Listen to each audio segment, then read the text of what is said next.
মানুষ নর মানুষ সৃষ্টি মহান স্রষ্টার কর্মগুণে আমরা মানুষ নেই তো কোনো অহংকার। আসসালামু আলাইকুম প্রিয় দর্শক, সবাইকে স্বাগত ও শুভেচ্ছা জানাচ্ছি এনটিভি নিয়মিত পাক্ষিক আয়োজন লাভিলো নিবেদিত মহিলাঙ্গনে। আপনাদের সাথে আছি আমি মহসিনা শারমিন নিশাত। দর্শক, আপনাদের জন্য প্রথমেই রয়েছে সময়ের প্রশ্ন। সময়ের প্রশ্নে জবাব দিচ্ছেন ডক্টর নাসিমা হাসান, বিশিষ্ট শিক্ষাবিদ। আসসালামু আলাইকুম রাহমাতুল্লাহ। আপা, আশা করি আল্লাহর রহমতে ভালো আছেন। আলহামদুলিল্লাহ ভালো আছি। আপা, যেটি বলছিলাম যে সময়ের প্রশ্নে আমরা বিভিন্ন সমসাময়িক বিষয়গুলো নিয়ে প্রশ্ন করব এবং অনেক দর্শকের অনেক প্রশ্ন থাকে, আমরা সেগুলোই জানবার চেষ্টা করব। আপা, প্রথমে জানতে চাইবো যে আপা, একজন মুসলিম উম্মাহর জন্য হুমকি কি কি হতে পারে? হ্যাঁ, মানে মুসলিম উম্মাহ আসলে এটা তো পুরো বিশ্বব্যাপী যত মুসলিম আছে তাদেরকে নিয়েই এই মুসলিম উম্মাহ, আমরা এই উম্মার অংশ। তো এভাবে যদি আমরা চিন্তা করি যে মুসলিম উম্মার কি অবস্থা এখন বা অবস্থান, হুমকি কি কি, এটা যদি আমরা চিনতে পারি তাহলে কিন্তু মুসলিম উম্মাহ সামনে এগুতে পারবে।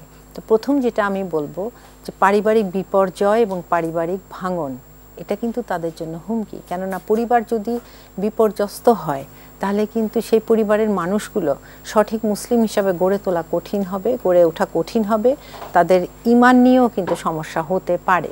কাজে এটা আমাদের খুব খেয়াল হতে পারে যে পরিবারকে সংরক্ষণ করা। দ্বিতীয়ত হলো পর্ন, এটা কিন্তু খুবই খুবই সমস্যা এবং এটা বিশেষ করে ইয়াংদের মধ্যে সমস্যা করছে এবং সবাই আসলে এটার চক্রে পড়ে যাচ্ছে, যেটা নাকি মানুষের মধ্যে অশ্লীলতা সৃষ্টি করছে। এটা থেকে আমাদের বের হতেই হবে এবং অবশ্যই এটার জন্য পদক্ষেপ নিতে হবে। তৃতীয় যেটা উল্লেখ করব সেটা মাদক বা ড্রাগ, যেই ফর্মেই হোক, এটা ইনজেক্টেবল হোক, খাওয়ার হোক, পান করার হোক, যেটাই মানুষের মস্তিষ্ককে আচ্ছন্ন করে ফেলছে, সে মাতাল হয়ে যাচ্ছে, সে কি করে সে জানে না, সে চরিত্র খারাপ হয়ে যাচ্ছে, এই জিনিসটা অবশ্যই মুসলিম উম্মার জন্য হুমকি। এবং এটা কিন্তু এখন খুবই বিস্তার লাভ করেছে এবং ইসলামে কিন্তু এটা হারাম। আরেকটি হলো অবাধ মেলামেশা, এটাও ইসলামে হারাম, কিন্তু এটাও চলছে মুসলিম বিশ্বে, অমুসলিম বিশ্বে। শেষোক্ত বলবো বুদ্ধিবৃত্তিক দৈন্যতা, অর্থাৎ আমাদের মধ্যে বুদ্ধিবৃত্তিক চর্চাটাও কম, আমরা চিন্তা করি কম, ইসলাম সম্পর্কে পড়াশোনা কম, কিন্তু অন্যান্য জিনিস বা ইসলামের বিরুদ্ধে যেগুলো হচ্ছে সেগুলো আমরা পড়ে ফেলছি, কিন্তু ইসলামের এখানে সলিউশন বা সমাধান কি এটা আমরা কিন্তু পড়ছি না। তখন দেখা যাচ্ছে আমরা নিজেরাই নিজেদেরকে হুমকের মুখে দিচ্ছি। তো এখানে জাতীয় কবি নজরুলের একটি লাইন আমি উল্লেখ করতে চাই। সেখানে উনি বলেছেন যে আল্লাহতে যার পূর্ণ ঈমান কোথা সে মুসলমান। তারপর পরবর্তীতে বলছেন যার মুখে শুনি তৌহিদের কালাম, ভয়ে মৃত্যুও করিত সালাম। হ্যাঁ, একদম শেষে উনি বলেছেন যে আজাদ করিতে এসেছিল যারা হাতে লয়ে কোরআন, কোথা সে মুসলমান। মানে কোরআনের সমস্ত শিক্ষা ছিল, পার্থিব শিক্ষা সহ, এটা যদি করতে পারতো আসলে এই আজাদ মানে মানুষ তার যে কোনো দাসত্ব থেকে মুক্তি পেয়ে যেত ইনশাআল্লাহ। অবশ্যই ইনশাআল্লাহ। খুব সুন্দর আপা। তো আপা, এর মধ্যে আপনি একটু বলছিলেন যে অ্যাডিকশনের একটি বিষয়, অর্থাৎ আসক্তি, এবং এই আসক্তিগুলো ছাড়াও কিন্তু আমরা যেটি দেখি যে মোবাইল আসক্তি এখন অনেক বেশি বেড়ে গিয়েছে। তো সেই প্রসঙ্গে আরেকটি প্রশ্ন করব যে আজকাল দেখা যায় আপা শিশুরা অনেক বেশি মোবাইল আসক্ত হয়ে যাচ্ছে, এটির কারণ কি এবং এখান থেকে বের হয়ে আসার উপায় কি? এটা আসলে ছোট করে বলতে গেলে কি এটা বিশাল ব্যাপার, এটা অনেক চিন্তা ভাবনা করে আমাদেরকে পদক্ষেপ নিতে হবে। প্রথমত আমি বলবো যে পিতামাতা কিছুতেই যেন একটি ছোট শিশুকে হাতে এই ডিভাইসটি না দেন, এবং শুধু না দিবেন এটাও নয়, পিতামাতাও যেন তার সামনে এটা বেশি ব্যবহার না করে। আমরা করি কি, আমরা পিতামাতারাও ভুল করি, তাদের সামনে এই ডিভাইস নিয়ে পড়ে আছি, ডিভাইস নিয়ে কাজ করছি, ডিভাইসে এটা করছি ওটা করছি। ওরা যখন আমাদেরকে আকৃষ্ট করতে চায় তাদের কথা দিয়ে, হাসি দিয়ে, তাদেরকে তখন আমরা সরিয়ে দিচ্ছি। কাজে সেও কিন্তু বুঝতে পারে যে বাবা মাও এটাতে আসক্ত, তারপরে সে কি করে, খাচ্ছে না, তখন আমরা এটা দেখিয়ে তাকে খাওয়াচ্ছি এবং মনে করছি সে তো তাড়াতাড়ি গিলে ফেলছে, আমার সময়টা বাঁচলো। আসলে সময় বাঁচলো না, তাকে এমন একটা আসক্তির দিকে আমি দিয়ে দিলাম যে সে কি খাচ্ছে সে জানে না। আল্লাহ সুবহানাহু ওয়া তাআলা যে এত ধরনের খাদ্য তৈরি করেছেন তার ফ্লেভার সে জানে না এবং সে ওইটা ছাড়া খাবেও না। এবং অনেক বাচ্চা আমি দেখেছি যে এখন মানে পরিচিতর মধ্যে যে মোবাইল ফোনটি তার হাতে না দিলে সে মাথা দেয়ালে নিয়ে ঠোকে, হ্যাঁ এভাবে ঠুকতে থাকে যতক্ষণ ফোনটা দেয়া না হয়। দেখা যায় সে হয়তো 2.5 বা 3 বছর বয়স। তো এর চেয়ে দুঃখজনক আর কি হতে পারে? এটা তার চোখের জন্য ক্ষতি, ঘাড়ের জন্য ক্ষতি, ব্রেইনের ডেভেলপমেন্টের জন্য ক্ষতি, অন্যান্য ভাষা আয়ত্ত যে করবে সে যেই ভাষারই হোক সেটাও কিন্তু ক্ষতিগ্রস্ত হয়ে যায়। কাজে এটা উত্তরণের প্রথম উপায় হলো পিতামাতা কোয়ালিটি টাইম দিবে, নিজেরাও এটা দূরে থাকবে, বাচ্চাকে তো হাতে এইভাবে দেওয়ার প্রশ্ন আসলে আসে না। অবশ্যই আপা, আরেকটি প্রশ্ন করব যে ইদানিং সময় দেখা যায় যে অনেকের মধ্যে অনেক ভালো কাজ লোক দেখানোর জন্য হয়ে থাকে। তো এই যে রিয়া থেকে মানে বের হয়ে আসার বা রিয়া থেকে মুক্তি পাওয়ার উপায়গুলো আসলে কি কি হতে পারে? এটা আসলে সাংঘাতিক জিনিস। শয়তান খুব চুপিসারে মানুষকে এটা ঢুকিয়ে দেয় যে হয়তো সে খুব নামাজ পড়ে, মনে মনে সে নিজেকেই বলছে আমি তো ওর চেয়ে বেশি নামাজ পড়ি, এই ধরনের এরকমই কিন্তু বর্ণনায় পাওয়া যায়। আমি একটু কিছু কাউকে দিলাম বা কাউকে একটু উপকার করলাম, সাথে সাথে আমি আপলোড করে দিলাম একটা ভিডিও, তো এটা কিন্তু লোক দেখানোই হয়ে গেল। হ্যাঁ, আল্লাহর কাছে কতটুকু যাবে এটা আল্লাহই জানেন। তারপরে এই চিন্তাটা আসলে আউযুবিল্লাহি মিনাশ শাইতানির রাজিম পড়া, কেননা এই লোক দেখানো কাজটা তো শয়তানেরও ওয়াসওয়াসা। আমাকে সচেতন হতে হবে। আর মানুষকে কিছুতেই হেয় না করা যে আমি নিজে মানুষ, আমি বরং তার চেয়ে ছোট হতে পারি, ক্ষুদ্র হতে পারি, তাকে কেন আমি ছোট করব, এই চিন্তাটা যেন থাকে। তারপর নিজ বিবেকের কাছে সবসময় নিজের কর্মের হিসাব নেওয়া, এটা খুবই দরকার। আর বেশি বেশি নেক আমল করা এবং আলেমদের সাহচর্যে থাকা, এটা তাহলে আমাদেরকে ইনশাআল্লাহ। আর যদি রিয়া আসেও তাহলে নিজেকে সমঝোতা মানে খুব কন্ট্রোল করে কাজ করে যেতে হবে। এবং ওই আয়াতটা মনে মনে যদি আমরা পড়ি বা নিজেকে বলি, জোরে জোরেও বলি, যে সূরা আনআমে যেটা আছে, কুল ইন্না সলাতি ওয়া নুসুকি ওয়া মাহইয়ায়া ওয়া মামাতি লিল্লাহি রাব্বিল আলামিন, যে বলুন নিশ্চয়ই আমার নামাজ, আমার কুরবানি ও ত্যাগ, আমার জীবন, আমার মরণ সব রাব্বুল আলামিনের জন্য। কাজে আমার জীবন মানেই তো আমার এই আমল নামাগুলো তো আমি জীবনেই করছি, তাই না?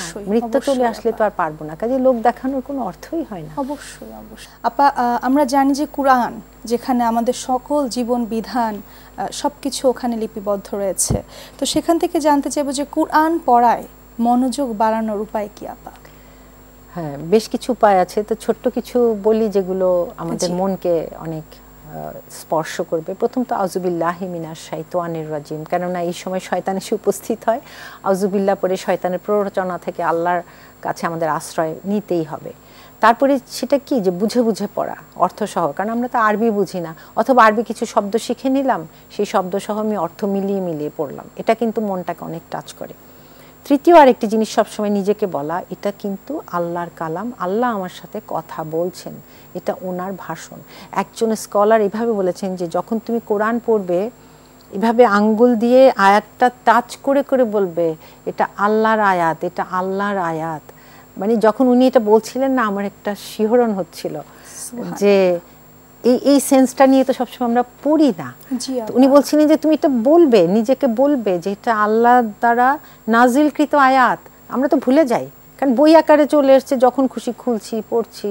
হ্যাঁ, এটা যে সংরক্ষণে কতজন কত কিছু করেছেন, তার মুখস্থ করা এবং মুখস্থ করে এটা নিজেকে আবার শোনানো, নামাজেও পড়া, তাহলেও কিন্তু কোরআনের মনোযোগটা বৃদ্ধি পায় যে তখন কি বলা হয়েছিল। এবং এই কোরআনের আয়াতের নাজিলের যে পেছনের ঘটনা, শানে নুজুল যেটা, ওটাও যদি জানা থাকে তাহলে কিন্তু কোরআন বোঝাটা বা কোরআনের পড়ায় মনোযোগটা ইনশাআল্লাহ বৃদ্ধি পাবে। জি আপা, এবার আরেকটি প্রশ্ন করব আপা। আমরা সকলেই দেখি যে অনেক বেশি সকল মানুষ আমরা সকলেই জীবনমুখী হয়ে গিয়েছি, জীবন নিয়ে আমাদের সকল চিন্তা, এবং এই যে পরকালে যে আরেকটি জীবন রয়েছে, আখিরাতের একটি জীবন আছে, ওটি কিন্তু আমরা মাঝে মাঝে ভুলে যাই। তো সেখান থেকে আপনি জীবনমুখী বা বাস্তব যে মুখী আমরা হয়েছি, এই বস্তুমুখী জীবন থেকে আমরা আখিরাতের জীবন যে যাত্রা, এই যাত্রাটির ব্যাপারে আমরা কিভাবে নিজেদেরকে আসলে এই উপলব্ধিটাতে আনতে পারি এবং কি কি ধরনের পদক্ষেপগুলো আমরা নিতে পারি? আমি জাস্ট একটি বলবো আজকে, যে প্রথমত আমি যাই হই, কোটিপতি হই আর সেই ডলারে কামাই করি বা যাই করি, ইউরোতে কামাই করি, আল্লাহ তাআলা কোরআনে কি বলছেন, যে আল্লাহই ধনী, তোমরা সবাই ফকির। এক কথায় শেষ, যে তুমি যত কিছুই হো, যেই পজিশনে যাও তুমি ফকির। আর দ্বিতীয় একটি একজন স্কলার খুব সুন্দর করে বলেছেন, এটা আমাকে এত নাড়া দিল, আমার কাছে মনে হয়েছে আমি এটা সকলের সাথে এটা শেয়ার করি। সেটা হলো, উনি বলছেন যে ধরো একটি বিশাল সমুদ্র, সেই সমুদ্রের মাঝে এক টুকরা কাঠের উপর ভাসমান একজন মানুষের সেখান থেকে উদ্ধারের জন্য যেই পরিমাণ আল্লাহর সাহায্য ও দয়া দরকার, ঠিক সেই পরিমাণ দয়া ও সাহায্য দরকার ওই ব্যক্তিরও, যে তার পরিবার ও সম্পত্তির মাঝে নিশ্চিন্তে বসবাস করছে। সুবহানাল্লাহ। এই চিন্তাটি যখন তোমার হৃদয় বদ্ধমূল হয়ে যাবে, তখন তুমিও ঠিক সেই ডুবন্ত প্রায় মানুষটির মতোই আল্লাহর উপর নির্ভর করবে, যাকে উদ্ধারের জন্য আল্লাহ ছাড়া কেউ নেই। মানে হঠাৎ খুব খারাপ লাগছিল যে আমরা কত নিশ্চিন্তে আছি। আমাদের তো খারাপ লাগে না যে আল্লাহর উপর নির্ভর করছি কি করছি না। হ্যাঁ, খুব প্রবলেমে না পড়লে আল্লাহর উপর নির্ভরতার কথা মাথাতেই তো আসছে না। এটা যেন না হয়। ওই যে ডুবন্ত একজন মানুষের এক্সাম্পল যে দেয়া হলো এই কথাটিতে, একজন স্কলার যে বললেন, সেই ডুবন্ত মানুষ যেমন সব সময় আকুতি থাকবে বেঁচে থাকার জন্য, আল্লাহর সাহায্যটা পাওয়ার জন্য, তার যে দোয়া থাকবে, তার যে সব সময় ধর্ণা দিবে, এই ধর্ণা যেন একজন নিশ্চিন্তে যে সম্পত্তি নিয়ে বসে আছে ওই মানুষটিরও থাকে। অর্থাৎ যেখানেই দুনিয়ার আরামে তুমি থাকো, এটা যেন আমি ভুলে না যাই। ডুবন্ত মানুষের মতোই আসলে আমার আল্লাহর সাহায্য দরকার। এটা যদি আমি রিয়েলাইজ করি, এই জিনিসটি আমাকে আখিরাতমুখী করবে। কেননা আমি তখন আল্লাহর উপর তাওয়াক্কুলে ফেরত যাব, আল্লাহর উপর ঈমানটা আমার দৃঢ় হবে, এবং তার কাছেই কিন্তু আমি তখন চাইবো যে কোনো কিছু থেকে বেঁচে থাকার জন্য, ইনশাআল্লাহ। আপু, আপনিও মাঠে বসে মেসিদের দেখার সুযোগ ছাড়ে কেউ? দেখা হবে মাঠে। পেমেন্টের উন্মাদনা এখন বিকাশে। সর্বোচ্চ পেমেন্টে পেয়ে যান ভ্রমণ খরচ সহ আর্জেন্টিনার ম্যাচ টিকিট, সাথে ক্যাশব্যাক আর ডিসকাউন্ট কুপন। এখনকার আয়োজন জীবন পরিক্রমা। আর জীবন পরিক্রমায় আমরা আজকে আলোচনা করব আত্মসমালোচনা নিয়ে। আমরা জানি যে প্রতিটা মুসলিম নিজের সমালোচনা পছন্দ করেন এবং অন্যের সমালোচনা থেকে নিজেকে মুক্ত রাখেন। তাই এই গুরুত্বপূর্ণ বিষয়টি নিয়ে আজকে কথা বলবার জন্য আমাদের সাথে আছেন ডক্টর সালমা আইনি, বিশিষ্ট শিক্ষাবিদ এবং লেখক। আসসালামু আলাইকুম রহমতুল্লাহি ওয়া বারাকাতুহু। প্রথমে জানতে চাইবো যে আপা, এই যে আত্মসমালোচনা, এটি বলতে আসলে আপা কি বোঝায় বা এটির ব্যাখ্যা কীরকম হতে পারে? বিসমিল্লাহির রহমানির রহিম। মানব জাতিকে আল্লাহ সুবহানাহু ওয়া তাআলা আশরাফুল মাখলুকাত হিসেবে তৈরি করেছেন, এবং সবচেয়ে মজার বিষয় হচ্ছে তিনি আশরাফুল মাখলুকাত এই কারণে যে তাকে আল্লাহ সুবহানাহু ওয়া তাআলা স্বাধীন চিন্তা শক্তি দিয়েছেন। মানে তার মধ্যে মন্দ এবং ভালো কাজ করার যে প্রবণতা, আল্লাহ সুবহানাহু ওয়া তাআলা তাকে সেই শক্তি দিয়েছেন যে তিনি বেছে নেবেন তিনি কোনটি করবেন। এবং এই যে ভালো বা সৎ কাজ, এটি এমন একটি পর্যায়ে যাবে যখন তিনি আশরাফুল মাখলুকাতে পরিণত হয়ে যাবেন। আচ্ছা, এখন একজন মানুষের মধ্যে 3 প্রকারের নফস দিয়ে দেওয়া হয়েছে। একটি হচ্ছে নফসে আম্মারা, নফসে লাওয়ামা এবং নফসে মুতমাইন্না। এর মধ্যে নফসে আম্মারা, এটি হচ্ছে কুপ্রবৃত্তি, মানে যত রকমের মন্দ কাজ আমরা করার জন্য যে প্রবৃত্তিটা আমাদের মধ্যে হয়, সেটি নফসে আম্মারার কারণে হয়ে থাকে। এবং আল্লাহ সুবহানাহু ওয়া তাআলা বলেন, নিশ্চয়ই মানুষের মন মন্দ কর্মপ্রবণ, কিন্তু সে মন নয় আমার পালনকর্তা যার প্রতি অনুগ্রহ করেন। কি সুন্দর কথা! তার মানে হচ্ছে আমাদের মধ্যে যদিও মন্দ কাজ করার প্রবণতা থাকবে, কিন্তু আল্লাহ সুবহানাহু ওয়া তাআলা যাকে অনুগ্রহ করেছিলেন তিনি মন্দ কাজ করবেন না। তাহলে আমরা এই মন্দ কাজ কিভাবে প্রতিহত করতে পারি? এখন মন্দ কাজ তো হয়ে যেতেই পারে, হয়ে যাবে, কিন্তু একজন মুমিনের জন্য সবচেয়ে সুন্দর একটি উপহার আল্লাহ সুবহানাহু ওয়া তাআলা দিয়ে দিয়েছেন, সেটি হচ্ছে ইস্তেগফার করা। তিনি যখনই কোনো ভুল করছেন তখনই তিনি যদি মাফ চেয়ে নেন এবং তওবা করেন অন্তর থেকে, এবং এই মন্দ কাজটি আর রিপিট না করেন, তাহলে আল্লাহ সুবহানাহু ওয়া তাআলা তাকে মাফ করে দিবেন। এবং যেহেতু ওই পাপ কাজ থেকে তিনি নিজেকে বিরত করার জন্য প্রতিজ্ঞাবদ্ধ হলেন, তখন দেখা যাবে আস্তে আস্তে তিনি সেই কাজটি ছেড়ে দিতে পেরেছেন। এটি হচ্ছে একটি ইন্টারেস্টিং পয়েন্ট। আর এই যে পাপ কাজ আমি ছেড়ে দিচ্ছি, এটি কখন সম্ভব হবে? যখন আমি আত্মসমালোচনা করব। তার মানে আমি কি করলাম সারা দিনে, এটি একটি স্টক টেকিং। যদি ঘুমোতে যাওয়ার আগে আমরা একটু 5টা মিনিট নিজের জন্য সময় দেই, তাহলে দেখা যাবে যে আজকে সারা দিনে আমি কি আল্লাহ সুবহানাহু ওয়া তাআলা পছন্দ করেন এমন কাজ করেছি, আর তিনি অপছন্দ করেছেন এই ধরনের কি কাজ করেছি। এটি হচ্ছে নিজের সাথে নিজের মুখোমুখি হওয়া, নিজেকে দেখার সুযোগ, এবং এটি যখন করা হয় তখনই কিন্তু আমরা আসলে আত্মসমালোচনা করছি বলে ধরে নিতে পারি। অবশ্যই। এবং আপা এই যে আত্মসমালোচনা, অর্থাৎ যেটা ইসলাম বলে যে আসলে আপা আত্মার হিসেব গ্রহণ করা, অর্থাৎ নিজের আত্মার হিসেব গ্রহণ করতে হবে। তো সেই জায়গা থেকে আপা আত্মসমালোচনার গুরুত্ব এত বেশি কেন? আসলে আত্মসমালোচনা যদি আমি না করি, সাধারণত আমাদের প্রবণতা কি, কেউ যখন আমাদের সমালোচনা করে তখন আমাদের প্রবণতা হচ্ছে সেটিকে ডিফেন্ড করা বা সেই ব্যাপারটি বেশি পছন্দ না করা, তাই না? অন্য আমাকে যদি কিছু চোখে আঙুল দিয়ে দেখিয়ে দেয় সেটি আমার কাছে খুব বেশি ভালো লাগে না, যদিও আমি জানি যে কথাটি সত্য। এটি কিন্তু ঘটে থাকে, কারণ আরেকজন বলেছে আমাকে, আমার ভালো লাগছে না। কিন্তু যখনই আমরা আল্লাহ সুবহানাহু ওয়া তাআলার কথা চিন্তা করে যে তিনি কি নিষেধ করেছেন, তার অপছন্দের কাজ করেছি কি না, এটি যখন আমি মনে করব তখন দেখা যাবে যে ওই যে নিজের দিকে নিজে তাকাচ্ছি, এবং একজন মুমিনের জন্য এটি অপরিহার্য। এই জন্য এটি এত গুরুত্বপূর্ণ, কেননা অন্যের কি বলেছে তা থেকে যতখানি না আমি নিজেকে পরিশুদ্ধ করার চেষ্টা করব, আমি নিজে যদি নিজেকে প্রশ্নের সম্মুখীন করি এবং উত্তর নিজেই পেয়ে যাই যে এই কাজটি আমার সঠিক হয়নি, তাহলে কিন্তু আমি সেটি থেকে সরে আসার জন্য অনেক বেশি উৎসাহিত হব। এটি কিন্তু সাধারণত আমাদের মধ্যে ঘটে থাকে। আর আল্লাহ সুবহানাহু ওয়া তাআলা কি বলেন, হে ঈমানদারগণ, তোমরা আল্লাহকে ভয় করো এবং প্রত্যেক ব্যক্তির জন্য উচিত আগামীকালের জন্য, তার মানে আখিরাতের জন্য সে কি প্রেরণ করছে তা চিন্তা করা। আর তোমরা তাদের মতো হও না যারা আল্লাহকে ভুলে গিয়েছে, ফলে আল্লাহ তাদেরকে আত্মভোলা করে দিয়েছেন, নিশ্চয়ই তারা ফাসিক। এটা সূরা হাশর থেকে নেওয়া হয়েছে। আল্লাহ তাআলা বলেন, তোমরা অবশ্যই চিন্তা করা কর্তব্য যে তোমাদের অবশ্যই চিন্তা করা কর্তব্য যে আগামী দিনের জন্য তুমি যা প্রেরণ করছো তা তোমার জান্নাতের পথ সুগম করছে নাকি তোমাকে ধ্বংসের দিকে ঠেলে দিচ্ছে। তার মানে আত্মসমালোচনা করলেই তো আমি বুঝবো যে আমি জান্নাতের কাজ কতটুকু করছি, অবশ্যই, আর জাহান্নামে যাওয়ার জন্য আমি কি কি পাথেয় সংগ্রহ করলাম।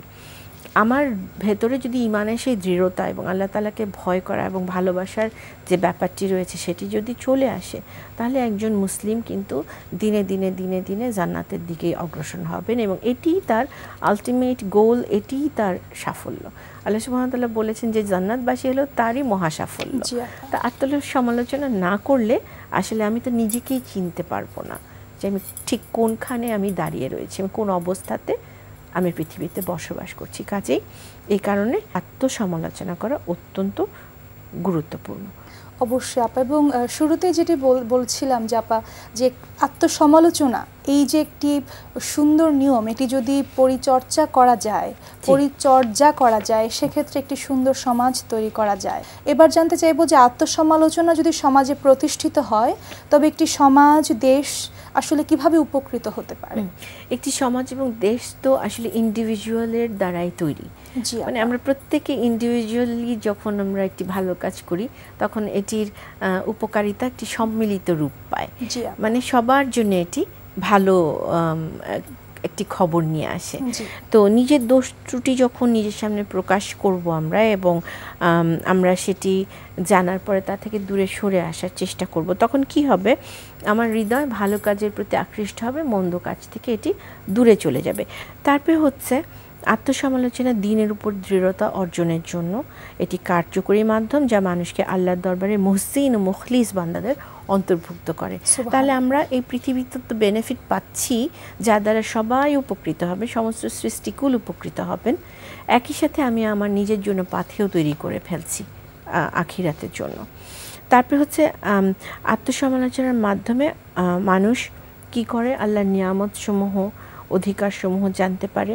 আর যখন সে আল্লাহর নিয়ামত এবং আল্লাহ তাআলার যে অবস্থান এ সম্পর্কে চিন্তা ভাবনা করে, তখন সে আল্লাহ তাআলার নিয়ামতের শুকরিয়া আদায়ের জন্য উদ্বুদ্ধ হয়।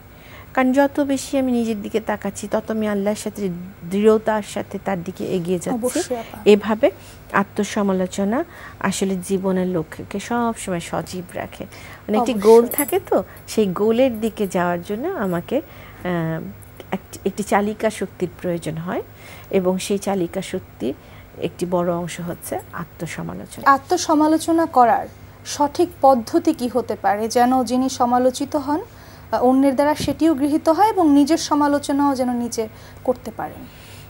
আচ্ছা, তাহলে আমরা যে কোনো আমল বা যে কোনো একটি কাজ করার আগে আমরা মুহাসাবা করতে পারি। সেটি হচ্ছে যে কোনো কাজে সংকল্প করার আগে কাজটি সম্পর্কে ভালো করে চিন্তা ভাবনা করে এটার মানে দুনিয়া এবং আখিরাত, ইহলৌকিক এবং পারলৌকিক জীবনের জন্য এটি উত্তম কিনা বা এটি ক্ষতিকর কিনা এই বিষয়টি খুব ভালো করে আমরা বিবেচনা করতে পারি। কারণ বলা আছে না যে ভাবিয়া করিও কাজ, করিয়া ভাবিও না। তার মানে কাজটি করার আগেই আমাদেরকে যথেষ্ট পরিমাণে ভাবতে হবে যেটি আমার আমল আখলাক সব কিছুর জন্য উত্তম কিনা, আমার দুনিয়ার জন্য এটি উত্তম নাকি আখেরাতের জন্য উত্তম, নাকি কারোর জন্য ক্ষতি হচ্ছে ব্যাপারটি যদি আমি এগিয়ে যাই কাজটি নিয়ে এটি অন্য কারোর ক্ষতির কারণ হচ্ছে কিনা, এই ব্যাপারগুলো করা। তখন তাহলে দেখা যাবে অনেক কিছু থেকেই আমরা বিরত থাকতে পারবো। এটি একটি সমালোচনা কিন্তু আগেই করে নিচ্ছি কাজটি করার আগে। আরেকটি হচ্ছে যে আমরা যখন আল্লাহ তাআলার আদেশ যখন আদায় করছি তখন আমরা আত্মসমালোচনা করলাম যে তার যে আদেশটি আমরা পালন করতে যাচ্ছি সেটি আমরা যে সমাজের উপকারে আনার জন্য এটি যে নিয়তটিকে খুব পরিষ্কার করে নিজের সাথে বোঝাপড়া করে নেওয়া উচিত এবং নির্দেশিত ফরজ ওয়াজিব সুন্নত এই নফলগুলো পর্যালোচনা করা উচিত। এবং যখন আমরা এই ধর্মীয় দিকগুলো নিয়ে জ্ঞান অর্জন করব তখন ডেফিনেটলি আমরা কাজটি করে ফেলার পরে যখন আমরা আলোচনা করব এটির সব প্রো অ্যান্ড কনগুলো দেখে আরও ভবিষ্যতে এটিকে কীভাবে উন্নততর একটি পর্যায়ে নিয়ে আবার কাজটি সুসম্পন্ন করা যায় সে ব্যাপারে আমরা সচেতন হব। এই দুইভাবে মোটামুটি আমরা আত্মসমালোচনা করে আমরা নিজের হক এবং অন্যের হকের প্রতি নজর রাখতে পারি। অবশ্যই, এবং আত্মসমালোচনার মাধ্যমেই কি আপা সমাজে যে ব্যাধিগুলো রয়েছে এগুলো থেকে কিন্তু আমরা সকল ব্যাধি থেকে বের হয়ে আসতে পারি। মহান আল্লাহ তাআলা আমাদের কবুল করুন নিজের সমালোচনা করার অর্থাৎ আত্মসমালোচনা করার যে শক্তি, মনোবল এবং তৌফিক সেটি দান করুন।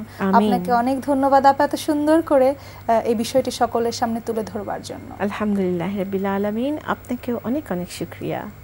প্রিয় দর্শক, আপনারা এতক্ষণ দেখছিলেন লাভেলো নিবেদিত মহিলাঙ্গন। আমরা একেবারেই শেষ পর্যায়ে চলে এসেছি।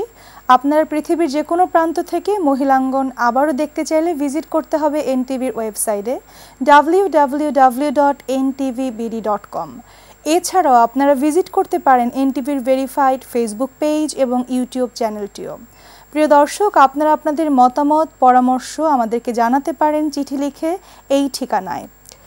পরিচালক মহিলাঙ্গন, এনটিভি, বিএসইসি ভবন, 102 কাজী নজরুল ইসলাম এভিনিউ, কারওয়ান বাজার, ঢাকা 1215।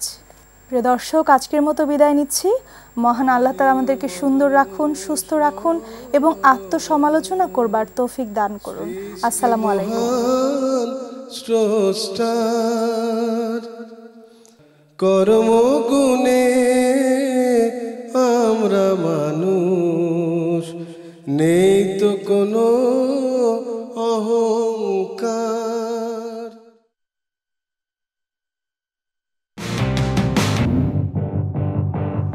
আপু আপনিও মাঠে বসে মেসিদের দেখার সুযোগ ছাড়ে কেউ? দেখা হবে মাঠে। পেমেন্টের উন্মাদনা এখন বিকাশে। সর্বোচ্চ পেমেন্টে পেয়ে যান ভ্রমণ খরচ সহ আর্জেন্টিনার ম্যাচ টিকিট, সাথে ক্যাশব্যাক আর ডিসকাউন্ট কুপন।